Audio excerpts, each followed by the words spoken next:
हजरत निजामुद्दीन में दिल्ली की केंद्र सरकार यानी कि सीधे तौर पर माने केंद्र सरकार जो वक्त बिल लेकर आई है उसके समर्थन में ये तमाम लोग फिलहाल निजामुद्दीन पे हैं, जिनका सीधे तौर पर ये कहना है कि ये जो बिल लाया गया है हम उसका समर्थन करते हैं। हम बात भी कर लेते हैं। सर, आप लोग समर्थन में हैं लेकिन विपक्ष हंगामा कर रहा है।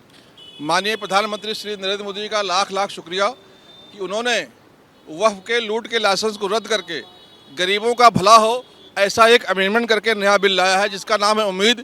गरीबों में, यतीमों में, मिस्किनों में, बेवाओं में, बेसहारों में एक उम्मीद जागी है कि अब वक्त से हमारा फ़ायदा होगा, हमारा भला होगा।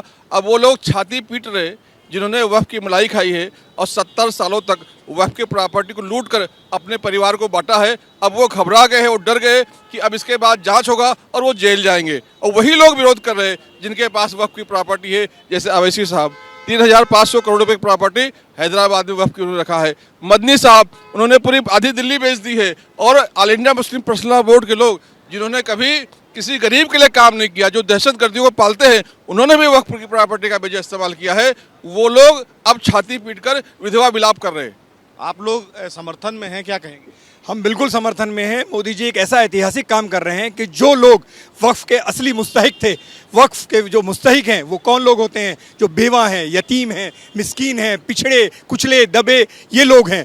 आज तक अगर आप देखें तो वक्फ की प्रॉपर्टियाँ जो वक्फ माफिया हैं, जो कब्जा माफिया हैं, जो उस इलाके के सबसे बड़े रसूखदार हैं, उन लोगों के कब्जे में हैं। उन लोगों के आज पेट में दर्द हो रहा है। मगर जो लोग दबे कुचले हैं, गरीब हैं, मिस्कीन हैं, बेवा हैं, यतीम हैं, आज वो लोग ईद मना रहे हैं और ये कह रहे हैं कि मोदी जी तुम जियो हज़ारों साल, साल के दिन हो 50,000, क्योंकि आपने 70 साल से जो काम नहीं हो पाया था वो आपने काम कराया है और वक्फ का जो फायदा है वो असली उसके मुस्तहिक तक वो फायदा पहुंचाया। मैडम, आप महिला हैं, महिलाओं को भी अब वक्फ में शामिल किया गया है, लेकिन विपक्ष जो है वो लगातार विरोध कर रहा है, क्या कहेंगी?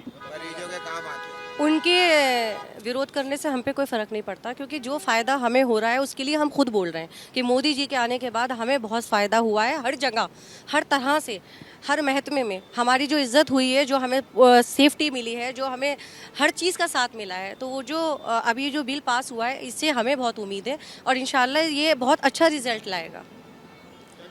जी देखिए, ये बहुत अच्छा बिल है और ये पोर्टल पे आ जाएगा तो सारी चीज़ें सबके सामने आ जाएंगी, इसलिए विरोध जो हो रहा है, इसलिए विरोध हो रहा है। वैसे और राहुल गांधी कह रहे हैं कि ये संविधान के मूल अधिकारों के खिलाफ है।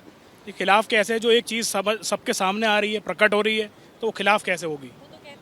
वो तो कहते ही हैं, वो तो कुछ ना कुछ कहते हैं। जब वो कोई अच्छा काम होते हुए देखते हैं तो उन्हें कुछ ना कुछ कहना होता है। करना तो है ही नहीं, कहना ही है तो कह सकते हैं। वो कह रहे हैं, हम कर रहे हैं। और महिला, आप क्या कहेंगी? मैं ये कहूँगी कि मोदी जी बेहतरीन काम कर रहे हैं और हम इनके राज में बहुत सुरक्षित हैं, खुश हैं और हम चाहते हैं कि मोदी जी काम करें, हम लोग उनके साथ हैं। सीधे तौर पर इस पूरे बिल के समर्थन में आप देख सकते हैं ये तमाम लोग हैं जो यहाँ पर ये बता रहे हैं कि ये मुस्लिमों के, गरीबों के उत्थान के लिए लाया हुआ बिल है और जो लोग इसका विरोध कर रहे हैं वो विरोध के नाम पर राजनीति कर रहे हैं। और इसीलिए हजरत निजामुद्दीन में तमाम जो मुस्लिम संगठन हैं वो मौजूद हुए और उन्होंने इस बिल का समर्थन किया और ये बताया कि ये मोदी सरकार के द्वारा उठाया गया एक बड़ा कदम है। वीडियो जर्नलिस्ट राजेश कुमार के साथ Sushil Pandey, ABP news, Delhi. For exclusive and insightful videos, subscribe to our new channel ABP Live Premium.